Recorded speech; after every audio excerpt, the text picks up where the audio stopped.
Nur Khan airbase പാകിസ്ഥാനിലെ അവരുടെ അവകാശവാദം അനുസരിച്ച് ഏറ്റവും സുരക്ഷാ സംവിധാനങ്ങളുള്ള അവരുടെ എയർബേസ് എന്നാണ് പറയുന്നത്. അതൊരു ആണവ ആക്രമണം ഉണ്ടായാൽ പോലും ആ എയർബേസ് തകരില്ല എന്നാണ് അവരുടെ അവകാശവാദം. പക്ഷേ ഓപ്പറേഷൻ സിന്ദൂറിൻ്റെ സമയത്ത് ഇന്ത്യ ആണവായുധം ഉപയോഗിച്ചിട്ടില്ല എന്നുള്ള ലോകം മുഴുവൻ അറിയാം. പക്ഷേ ഇന്ത്യ നൂർഖാൻ എയർബേസ് തകർത്തരിപ്പണമാക്കി. ആണവായുധം ഉപയോഗിക്കാതെ എങ്ങനെ അത് സാധിച്ചു? അത് വളരെ കൗതുകകരമായ സംഗതിയാണ്. ഈ നൂർഖാൻ എയർബേസ് അതിൻ്റെ സ്ഥിതി ചെയ്യുന്നത് റാവൽപിണ്ടിയിലാണ്.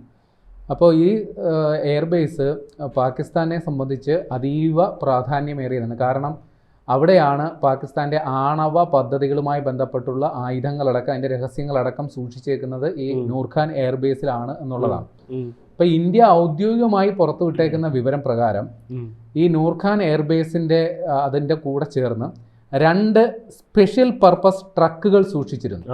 അതായത് നമ്മുടെ ഈ സൈനിക ഉപകരണങ്ങൾ കൊണ്ടുപോകാനുള്ള ഭീമാകാരമായ ട്രക്ക് ഉണ്ടല്ലോ.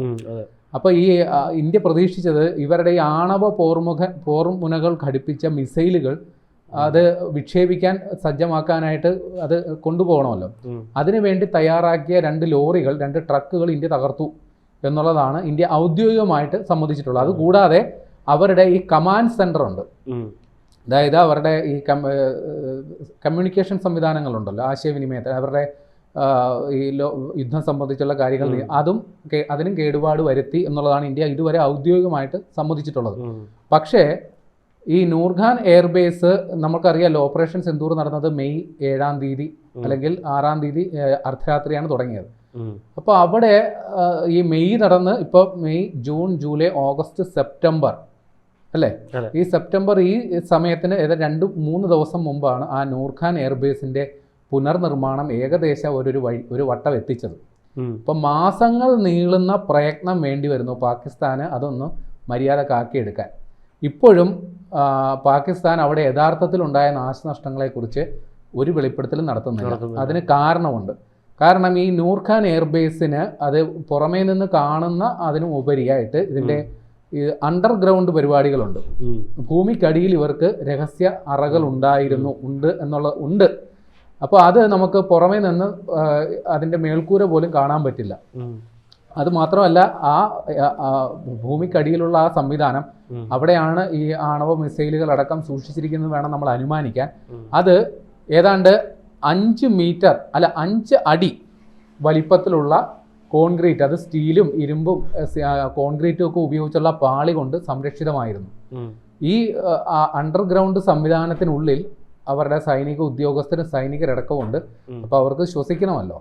അപ്പോൾ അതിനുവേണ്ടി അവർക്ക് ഒരു AC വെന്റ്, എയർ കണ്ടീഷന് വേണ്ടിയിട്ട് ഒരു 45 സെൻറ്റിമീറ്റർ വലിപ്പമുള്ള, 40 സെൻറ്റിമീറ്റർ വീതി നീളമുള്ള അല്ലെങ്കിൽ അത്രയും വിസ്താരമുള്ള ഒരു AC വെന്റ്, നമുക്കൊക്കെ അറിയാമല്ലോ, ഈ സെൻട്രലൈസ്ഡ് AC വെച്ച് കഴിഞ്ഞാൽ അതിൻ്റെ ചൂട് കാറ്റ് പുറത്തോട്ട് തള്ളാനായിട്ടൊരു ദ്വാരം ഉണ്ടാകുമല്ലോ.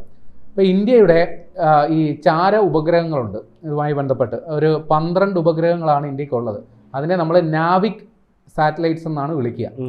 അതായത് നമ്മുടെ അതിർത്തിക്കപ്പുറം ഏതാണ്ട് 1500 കിലോമീറ്റർ വരെ പ്രദേശത്ത് നിരീക്ഷണം നടത്താൻ ഈ നാവിക് സാറ്റലൈറ്റ്സ് കൊണ്ട് സാധിക്കും. അപ്പോൾ ഈ സാറ്റലൈറ്റുകൾ നോക്കിയ പരിശോധനയിൽ ഈ നൂർഖാൻ എയർബേസിൻ്റെ ഈ AC വെന്റ് ആ ഒരു ദ്വാരം കണ്ടെത്തി കൃത്യം ആ ദ്വാരത്തിൽ കൂടി ബ്രഹ്മോസ് മിസൈൽ കടത്തിവിടാൻ ഇന്ത്യക്ക് പറ്റി എന്നുള്ളതാണ് സൈനിക വൃത്തങ്ങൾ അനൗദ്യോഗികമായി പുറത്തുവിടുന്ന വിവരം. കാര്യം ഈ AC വെന്റിൻ്റെ അകത്തുകൂടി ഈ മിസൈൽ ചെന്ന് അതിൻ്റെ അകത്ത് എന്തൊക്കെയുണ്ട് അത് ഫുള്ള് നശിച്ചു. അത് ഈ പാകിസ്ഥാനെ സംബന്ധിച്ച് വലിയ നാണക്കേടായി.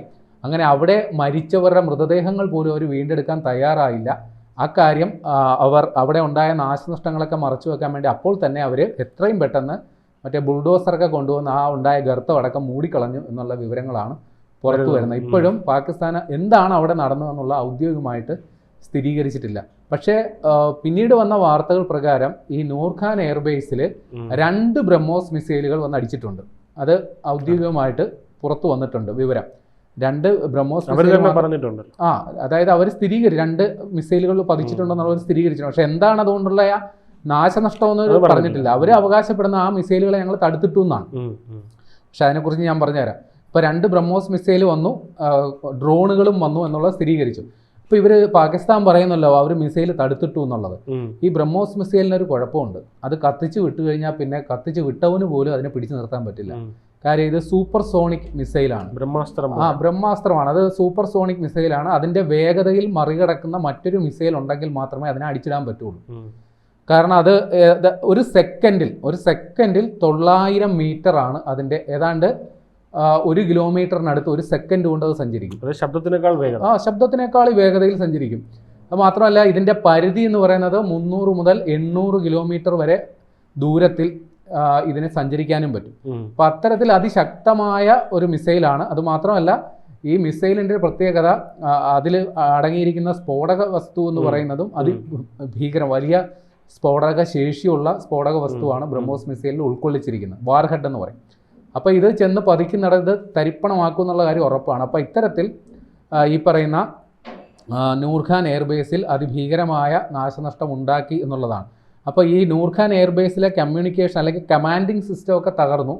അതുകൂടാതെ ഇവരുടെ ലാഹോറിലെ വ്യോമ പ്രതിരോധ സംവിധാനവും, അതായത് ഇവിടുന്ന് റോക്കറ്റ് എന്തെങ്കിലും വിമാനം എന്തെങ്കിലും വന്നാൽ അടിച്ചിടാനായിട്ട് വാണിംഗ് കൊടുക്കാനുള്ള റഡാർ സംവിധാനം, ഇതും ബ്രഹ്മോസ് മിസൈൽ വെച്ച് തകർന്നു. അങ്ങനെ പാകിസ്ഥാൻ അപ്പോൾ വൈകിയ വേളയിൽ മനസ്സിലാക്കി ഇനി ഇന്ത്യയുമായിട്ട് മല്ലിട്ട് നിൽക്കാനൊക്കില്ല. കാരണം നമുക്ക് അവരെ ഏതൊക്കെ മിസൈലുകൾ ഇങ്ങോട്ട് വരുന്നു, ഏതൊക്കെ വിമാനങ്ങൾ വരുന്നു, അതിനെ നിയന്ത്രിക്കാനോ അതിനെ കണ്ടെത്താനോ പറ്റുന്ന യാതൊരു സങ്കേതങ്ങൾ നമുക്കില്ല.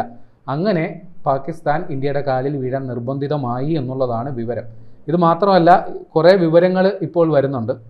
അതായത് എവിടെയൊക്കെയാണ് ഇന്ത്യ ആക്രമണം നടത്തിയതെന്നുള്ളത്. റാഫിക്കി, മുറീദ്, റഹീം യാർ ഖാൻ, സുക്കൂർ, ചുനിയൻ തുടങ്ങിയ സ്ഥലങ്ങളിൽ, അതായത് സൈനിക തന്ത്രപ്രധാന മേഖലകളാണ്. അതൊക്കെ സൈനിക താവളങ്ങളാണ്. ഇവിടെയൊക്കെ ഇന്ത്യ ആക്രമണം നടത്തി.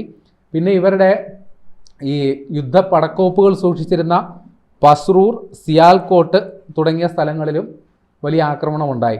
പിന്നെ ഇവരുടെ വ്യോമതാവളങ്ങൾ, അത് ഒന്ന് സ്കർദു, ബൊലാരി, ജക്കോബാബാദ്, സർഗോത. ഈ സർഗോത എന്ന് പറയുന്നത് നമ്മുടെ അതിർത്തിയിൽ നിന്ന് ഒരുപാട് ദൂരെയുള്ള പാകിസ്ഥാന്റെ ഏറ്റവും സംരക്ഷിതം എന്ന് കരുതുന്ന വ്യോമസേനാ താവളമാണ്. അപ്പോൾ അവിടെ അടക്കം വലിയ നാശനഷ്ടം ഉണ്ടായി. അപ്പോൾ ഇപ്പോഴും ഇന്ത്യ ഔദ്യോഗികമായിട്ട് ഇതിനെ സംബന്ധിച്ച് അവകാശവാദം ഉന്നയിച്ചിട്ടില്ല.